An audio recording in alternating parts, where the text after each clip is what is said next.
Hi everybody, welcome to Unit 4 of this 24-unit economics course. So in our previous unit we looked at economics is everywhere. Today I want to focus on one specific area, and that is yourself, how economics affects you, your daily decisions, even your life decisions. So let's start off with the day.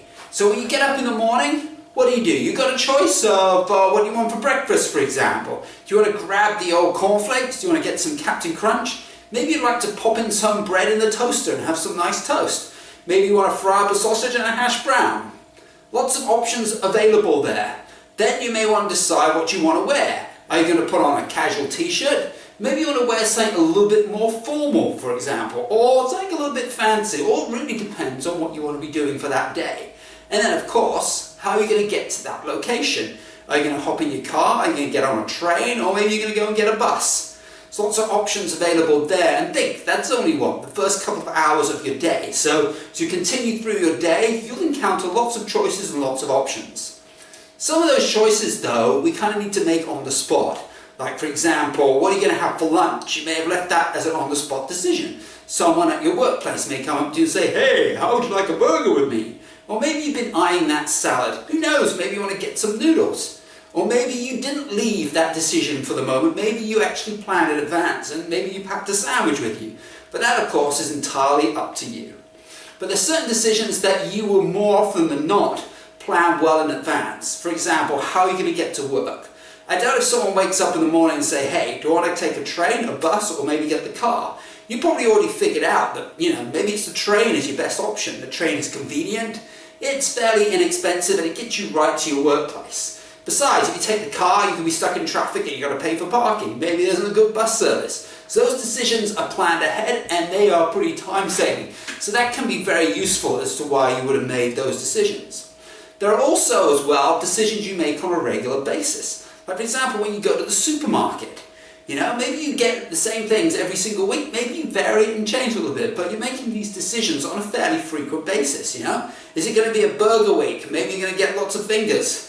Thicker fingers in my case. Or maybe you're going to go more with the fruits and salads, You can vary that up. There's certain decisions, though, that are going to be, I'd say, one-off, but fairly less frequent. Like, for example, television. For me, I might buy a television every couple, or probably more than that, every 4 or 5 years. And I'm going to, that's going to be a decision I'm going to be stuck with. So I'm going to put a lot more effort and a lot more thought into those sort of decisions. The same with whether I'm going to be buying a car or even buying a house. These are things you're going to be stuck with for a long time, in most cases anyway. Whereas you go shopping down the grocery store, you get a bad burger.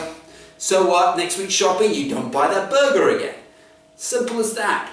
There are also decisions that have even longer term effect than that. And what comes to mind is your education. Do you want to go out and get an apprenticeship? Or maybe you want to go straight into the workforce and you don't need an apprenticeship. Or you could go one step further, maybe you want to go to university.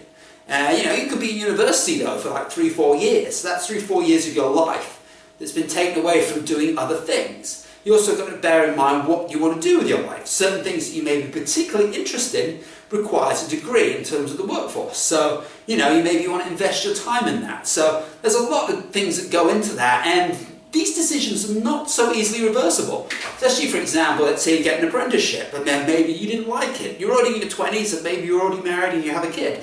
So it's not so easy to then switch to go into university.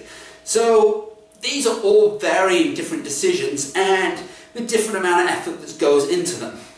Even if we have made a decision to go to university, for example, like I became an economist, there is some flexibility in terms of what I want to do with that.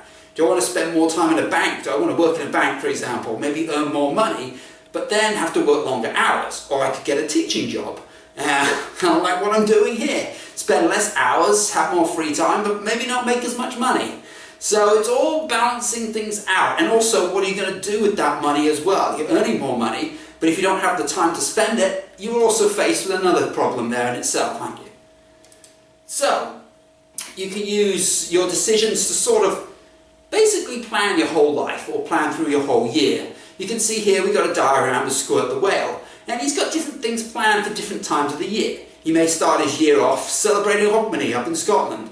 Then maybe later in the year he wants to go scuba diving and all that. So your decisions vary in terms of your circumstances, in this case the time of year. As you can see here, Squirt has got himself on a particular cycle that he encounters similar sort of decisions at similar points in time of the year.